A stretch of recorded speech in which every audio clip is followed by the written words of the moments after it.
পনির একটু অন্যরকম ভাবে খেতে চাইলে এভাবে একবার অবশ্যই খেয়ে দেখবেন। হ্যালো বন্ধুরা, আমি জয়িতা রান্নাঘরে আপনাদের সবাইকে স্বাগত। আজকের রেসিপি হলো ক্যাপসিকাম পনির।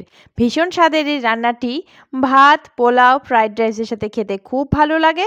পরোটার সাথেও আপনারা খেতে পারেন। আমি এখানে পনির নিয়েছি। পনিরের টুকরোগুলোকে ঠিক এইভাবে একটু চারকোনা করে কেটে নিয়েছি। আর এখানে ক্যাপসিকামগুলো ঠিক এইভাবে কেটে নিয়েছি। আর একটা মাঝারি সাইজের টমেটো একটু বেটে নিয়েছি। এদিকে কড়াই ভালোভাবে গরম করে দিয়ে দিলাম সাদা তেল। আর গ্যাসের আঁচ মাঝারিতে রেখে পনিরগুলো আমি একটু নাড়াচাড়া করে ভেজে নেব। পনির বেশি ভাজার দরকার নেই। আর পনিরগুলো হালকা হালকা এরকম রং চলে আসলে পনিরগুলো আমি তেল থেকে নামিয়ে সোজা একটা বাটিতে ঠান্ডা জলের মধ্যে নামিয়ে নেব। এতে করে পনির নরম থাকবে। আর এদিকে কেটে রাখা ক্যাপসিকামগুলো আমি ভেজে নিচ্ছি। ক্যাপসিকামগুলোর গায়ে যখন একটু ফোস্কা ফোস্কা ভাব আসবে, ক্যাপসিকামগুলো একটা বাটিতে আমি নামিয়ে রাখবো।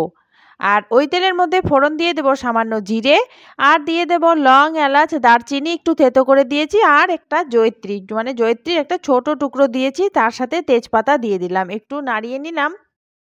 প্রথমে দিয়ে দেবো বেটে রাখা টমেটো।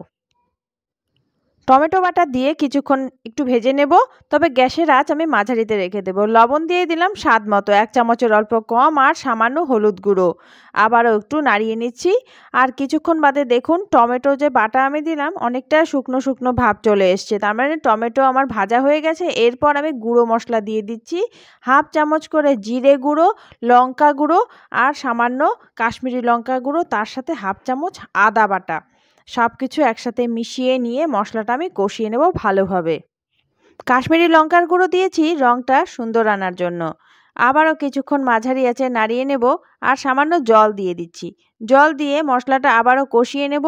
যখন জল জল ভাবটা কমে আসবে, তেল ছাড়তে শুরু করবে, ভেজে রাখা ক্যাপসিকামগুলো আমি এর মধ্যে দিয়ে দিলাম। আবারও কিছুক্ষণ নাড়িয়ে নিচ্ছি। আর জল ঝরানো পনিরগুলো এর মধ্যে দিয়ে দিলাম। পনির দিয়ে আবারও কিছুক্ষণ নাড়িয়ে নিচ্ছি। এবারে আমি দিয়ে দেব ঝোলের জন্য জল। দেখুন অনেকটাই শুকনো শুকনো হয়ে এসছে। ঝোলের জন্য আমি 1 কাপ জল দিয়ে দিলাম এর মধ্যে। এই রান্নাতে আবার ঝোল ঝোল ভালো লাগে না, একটু শুকনো শুকনো ভাব থাকলেই ভালো লাগে। ঝোলের জলটা দিয়ে হাই ফ্লেমে অল্প সময় আমি রান্না করে নেব।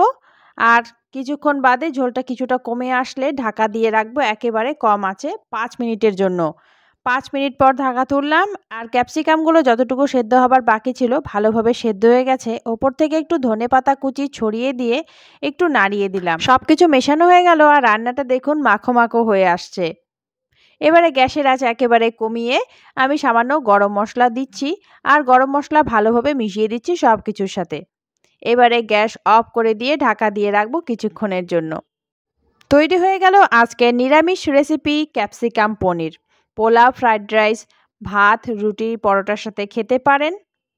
নিরামিষ দিনে এইরকম একটা রান্না থাকলে নিরামিষ দিন আর নিরামিষ মনে হবে না। রেসিপি ভালো লাগলে ভিডিওতে লাইক দিয়ে দেবেন, কমেন্ট শেয়ার করবেন। আর নতুন বন্ধু হয়ে থাকলে বা এখনো যদি আমার চ্যানেলটি সাবস্ক্রাইব না করে থাকেন, চ্যানেলটি সাবস্ক্রাইব করে নেওয়ার অনুরোধ রইল। সবাই খুব ভালো থাকবেন।